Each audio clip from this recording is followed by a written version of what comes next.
तर उद्या पत्रकार परिषद घेऊन मोठा खुलासा करणार असं अंजली दमानिया यांनी म्हटलं आहे।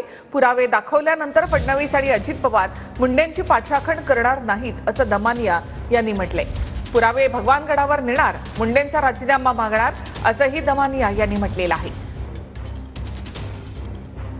जी प्रेस कॉन्फरन्स मी घेणार आहे त्याच्यात इतका मोठा खुलासा आहे तो आणि इतका दडदडीतपणे केलेला खुलासा आहे तो, तर त्याच्यानंतर मला वाटत नाही की मुख्यमंत्री काय किंवा अजित पवार काय कोणीही त्यांची पाठराखण करू शकणार नाही। आणि हे पेपर झाल्यानंतर मी हे भगवानगडावर कदाचित स्वतः घेऊन जाणार आहे आणि ते सुद्धा मी दाखवणार आहे की आता ह्याला तुम्ही काय म्हणाल असं, आणि गडाने तरी त्यांचा आता राजीनामा घ्यावा अशी मी त्यांना विनंती करणार आहे।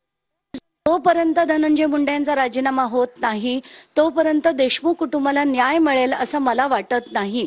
आणि हा इतका मोठा हत्याकांड जो महाराष्ट्रात घडलाय त्याच्यात जर देखील न्याय झाला नाही, आणि का तर धनंजय मुंडे हे देवेंद्र फडणवीसांचे अगदी जवळचे मित्र आणि अजित पवार यांच्या पक्षातले त्यांचे जवळचे मित्र, म्हणून जर कारवाई होत नसेल तर या दोघांनाही माझा निरोप आहे आणि ठणठणीत असा निरोप आहे की मित्रता तुम्ही निभवायची नसते।